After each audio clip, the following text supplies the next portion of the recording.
ಭಯ ಅಂದ್ರೆ ಯಾವ ತರ ಭಯ? ಮೃತ್ಯು ಭಯ.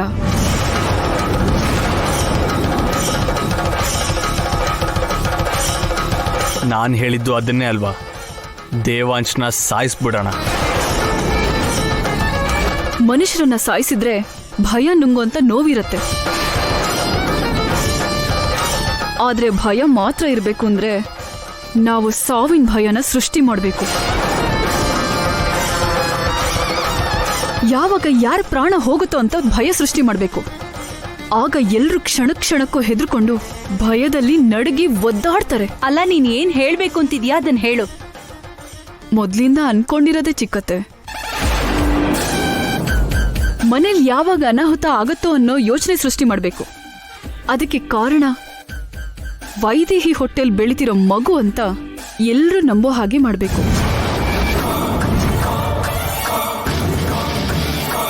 ಆವಾಗ್ಲೇ ಯಾವ ಮಗುಗೋಸ್ಕರ ಇಡೀ ಕುಟುಂಬದವರು ಹಾತೊರಿತಾ ಇದ್ರೋ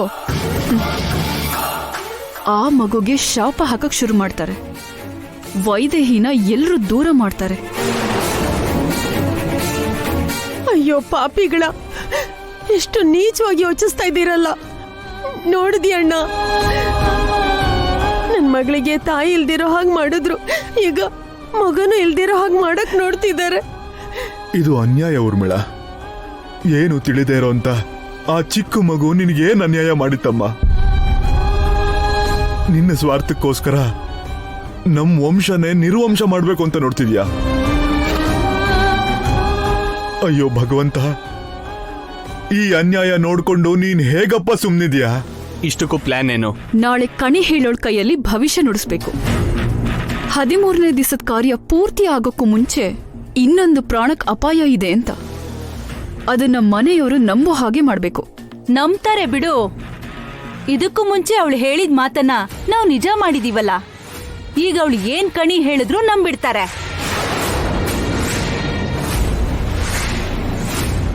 ಹೌದು, ಈಗ ಯಾರಿಗ ಅಪಾಯ? ಯಾರು ಅನ್ನೋದು ಮುಖ್ಯ ಅಲ್ಲ. ಯಾರಿಗೆ ಅಪಾಯ ಆದ್ರೂ ಅದಕ್ಕೆ ಕಾರಣ ಆ ಮಗುನೇ ಅಂತ ಪ್ರೂವ್ ಮಾಡೋದು ಮುಖ್ಯ. ಹಾಗಾದ್ರೆ ಯಾರ್ದೋ ಯಾಕೆ? ಪ್ರತಿ ವಿಷಯದಲ್ಲೂ ನಂಗೆ ಅಡ್ಡ ಬರೋ, ನನ್ನ ಪ್ರಾಣ ತೆಗಿಬೇಕು ಅನ್ಕೊಂಡಿರೋನು ದೇವಾಂಶ್ ಪ್ರಾಣನೇ ಬಲಿ ತಗೊಳ್ಳೋಣ.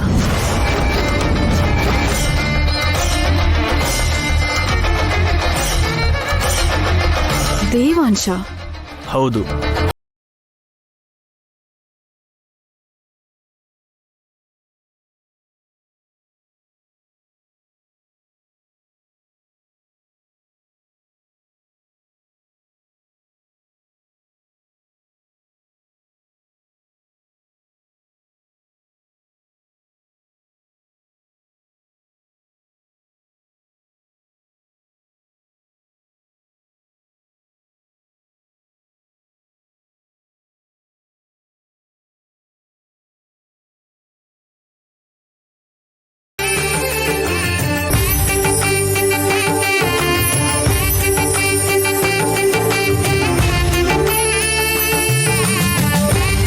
ನನ್ನ ತಂಗಿಗೆ ಪುನರ್ಜನ್ಮ ಅಂದ ಕೂಡ್ಲೆ ಆ ಸಂತೋಷದಲ್ಲಿ ಮುಂದಿರೋ ಅಪಾಯದ ಬಗ್ಗೆ ಹೇಳೋದ್ನೇ ಮರ್ತೋದೆ ಪರಮಾತ್ಮ.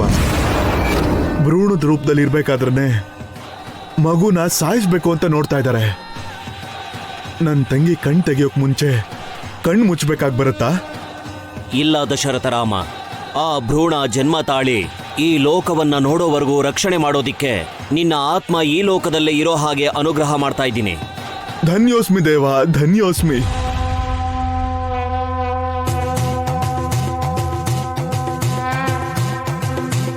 ಮರಣದ ನಂತರವೂ ಈ ಮಹೋನ್ನತ ಅವಕಾಶ ಸಿಕ್ಕಿರೋ ನೀನು ಸಾಯೋಕ್ಕೂ ಮುಂಚೆ ನಡೆದಿರೋ ಯಾವುದಾದ್ರೂ ವಿಷಯನ ನಿನ್ನ ಆತ್ಮಶಕ್ತಿಯಿಂದ ನಿನ್ನ ಮನೆಯವ್ರಿಗೆ ಹೇಳೋದಿಕ್ಕೆ ಪ್ರಯತ್ನ ಪಟ್ರೆ ತಕ್ಷಣವೇ ನಿನ್ನ ಪ್ರಾಣ ಅನಂತ ವಿಶ್ವದಲ್ಲಿ ಲೀನವಾಗೋಗುತ್ತೆ. ನೀನು ಮಾಡ್ತಾ ಇರೋ ಈ ದೈವ ಕಾರ್ಯಕ್ಕೆ ನಾನು ನಿನಗೆ ಒಂದಷ್ಟು ಶಕ್ತಿ ಕೊಡ್ತಾ ಇದ್ದೀನಿ.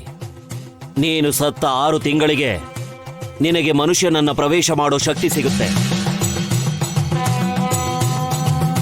ನನ್ನ ಅನುಗ್ರಹದಿಂದ ಪ್ರಾಣ ತುಂಬಿಕೊಳ್ತಾ ಇರೋ ಆ ಭ್ರೂಣದ ರಕ್ಷಣೆಗೋಸ್ಕರ ನಿನಗದು ಸಹಾಯ ಆಗತ್ತೆ. ಧನ್ಯೋಸ್ಮಿ ಸ್ವಾಮಿ, ಧನ್ಯೋಸ್ಮಿ. ದುಷ್ಟ ಶಕ್ತಿಗಳನ್ನ ನಾಶ ಮಾಡೋದಿಕ್ಕೆ ಹೊಟ್ಟೆಲಿ ಬೆಳೀತಾ ಇರೋ ಆ ಭ್ರೂಣ ವಿಶೇಷವಾದ ಶಕ್ತಿಯನ್ನ ಹೊಂದಿರುತ್ತೆ. ಮುಂಬರೋ ಅಪಾಯಗಳನ್ನ ಮೊದಲೇ ಕಂಡುಹಿಡಿದು ನಡುರಾತ್ರಿಯಲ್ಲಿ ಬೆಳದಿಂಗಳ ಬೆಳಕಿನಲ್ಲಿ ತನ್ನ ತಾಯಿ ಜೊತೆ ಅದು ಮಾತಾಡುತ್ತೆ.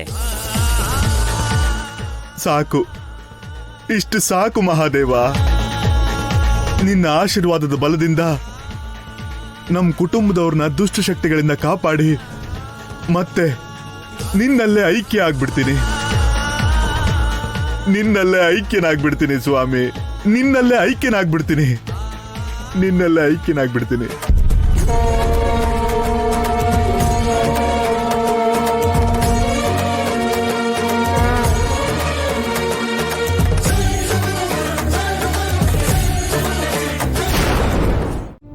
ಅಮ್ಮ ಹೇಳಮ್ಮ, ಅಮ್ಮ ಎದ್ದೇಳು, ಅಮ್ಮ ಅಮ್ಮ ಎದ್ದೇಳಮ್ಮ.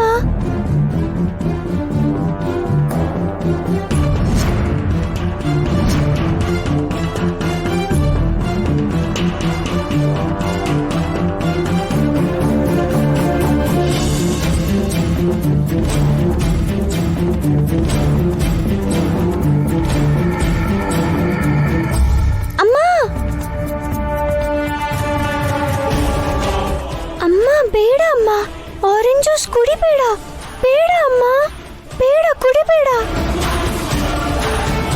ಅಮ್ಮ, ಆ ಜ್ಯೂಸ್ ಕುಡಿಬೇಡ ಅಮ್ಮ, ಕುಡಿಬೇಡ ಅಮ್ಮ. ನಾನ್ ನಿನ್ ಮಗು ಅಮ್ಮ, ನಾನ್ ನಿನ್ ಮಗು ಅಮ್ಮ, ನಾನ್ ಒಳಗಿಂದ ಮಾತಾಡ್ತಿದ್ದೀನಿ.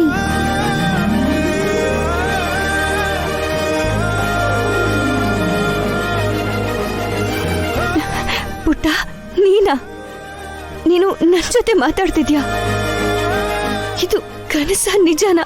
ನಿಜವಾಗ್ಲೂ ನಾನೇ ಮಾತಾಡ್ತಿದ್ದೀನಮ್ಮ. ನಾಳೆ ಅಪ್ಪಂಗೆ ಅಪಾಯ ಇದೆ.